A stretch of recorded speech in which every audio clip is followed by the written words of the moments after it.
The Private Sector Foundation Uganda post-budget dialogue brought together economists and stakeholders to analyse how the budget intends to achieve full monetisation of the economy through public-private collaboration in agriculture, industrialisation, services, digital transformation and market access.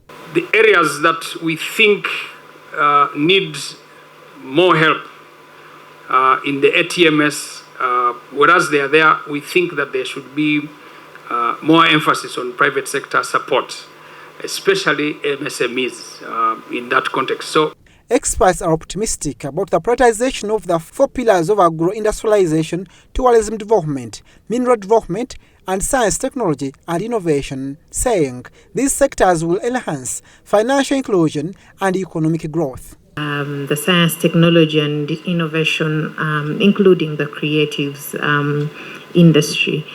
And for a number of each of those, when you look at next year's budget, government has really been very, very intentional on where it puts resources to ensure that we achieve the tenfold that we would like to see as a country.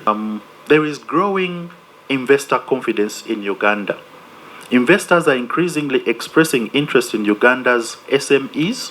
To realize the aspirations of full monetisation of the economy, the private sector is urging government to establish implementation tracking mechanisms that will enable timely reviews and assessments of ongoing projects.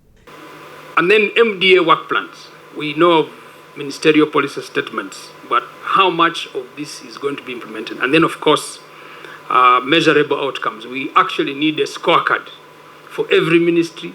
We are strengthening the program secretariats to ensure harmonized coordination of program member institutions. Stakeholders warn that unfavorable tax regimes could undermine the country's budgetary aspirations and slow private sector growth. Between the 12% excise duty, the 18% VAT, you've talked about the 10% import.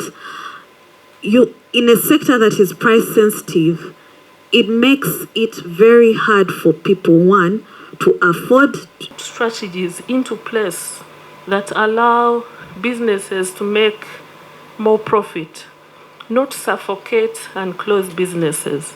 There's been efforts on the part of government to ensure that we provide cheap capital for businesses. And maybe what we need to work on is the requirements to access that money.